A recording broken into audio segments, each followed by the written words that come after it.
There are people who think all villains are inherently evil, and there are those that think all villains are created from their surroundings. Today, we're looking at a certain villain, perhaps the most debated antagonist in modern cinema, Thanos, specifically in the Marvel movie Avengers Infinity War. Thanos, the Mad Titan, is on a quest to obtain all 6 Infinity Stones, believing that by eliminating half of all life in the universe, he will bring balance and prevent resource depletion. But what truly cements his status as a villain?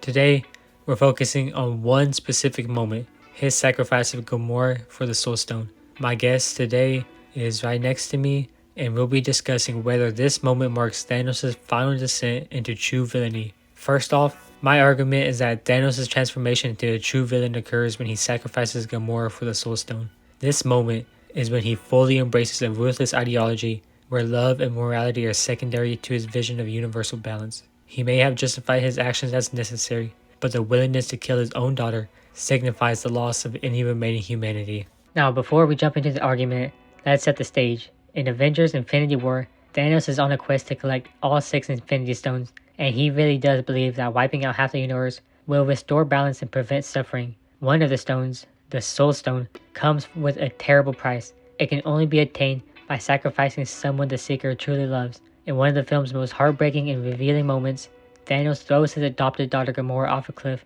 proving that he does love her, but that his ideology matters more. This moment, in my argument, is where Thanos ceases to be a complex anti-villain and fully transforms into a true villain. Alright, that's an interesting take. What exactly do you mean when you say this moment solidifies his villainy? Thanos had already committed horrible acts before this moment, wiping out half of Gamora's people, massacring Asgardians, and killing Loki. However, those actions could still be rationalized with his greater good philosophy. The sacrifice of Gamora is different. It's personal. It's the one moment where he has a choice between his mission and a real emotional bond, and he chooses the mission. In doing so, he confirms that no love, no morality, and no personal attachment can override his ideology. That is what makes him a true villain, someone who fully embraces their goals at the expense of any remaining humanity. Some argue that Thanos is actually an anti-villain, someone who does bad things, but with a noble cause.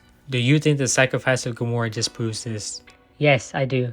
Up until this point, you could argue that Thanos genuinely believes he's doing the right thing.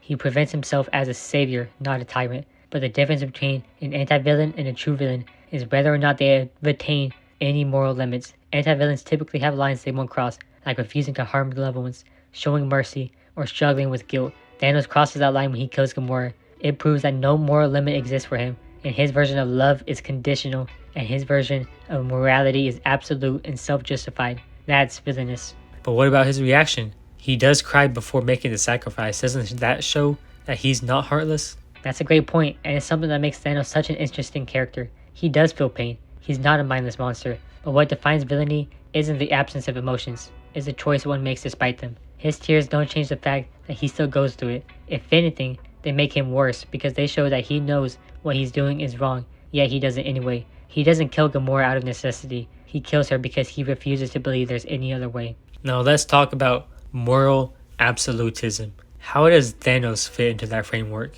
Moral absolutism is the belief that certain actions are inherently right or wrong, with no middle ground. Thanos represents a dangerous version of this because he believes that his solution, having the universe's population, is the only way to save it. He refuses to consider alternatives. He dismisses those who challenge him, and he's willing to commit any atrocity to see his vision realized. That's what makes him a classic villain. He's not acting out of doubt or desperation. He's acting with complete certainty in his righteousness, and history has shown that some of the most dangerous figures, both fictional and real, are those who refuse to consider that they might be wrong. Would you say Thanos' villainy is similar to other classic villains in films and literature? Absolutely. He shares traits with characters like Darth Vader, who also believe in a greater good, but loses his soul in the process. You could even compare him to tragic villains like Macbeth, who start with noble intentions, but become consumed by their ambition. But what makes Thanos unique is how calmly he embraces his villainy. He's not chaotic like the Joker, or vengeful like Killmonger. He truly sees himself as a hero, which makes him even scarier, because villains who think they're heroes never stop. Some villains give redemption arcs, even after committing horrible crimes. Do you think there was ever a chance for Thanos to be redeemed? I don't think so, and here's why. True redemption requires remorse and change. Even after sacrificing Gamora, Thanos never once questions his mission.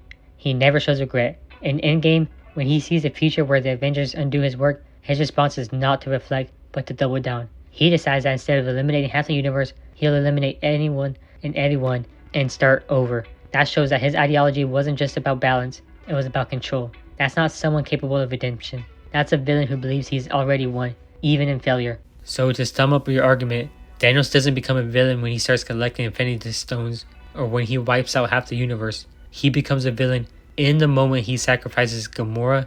That's when he proves that his ideology matters more than his emotions, more than love, and more than morality itself. Exactly. That's the defining moment. Before that, you could debate whether he's a necessary evil or a tragic anti-villain. But the second he throws Gamora off that cliff, all of that is gone. He's not saving the universe. He's making himself its ruler, deciding who lives and who dies. And that's what makes him a villain, not just a misguided figure with good intentions. What a fascinating discussion. Thank you for joining me today. And to everyone who's subscribed, know that I might get back into making more videos like this. I know it's been a while, first video all year. But thank you to anyone who watched this. Have a great day and see you in the next one.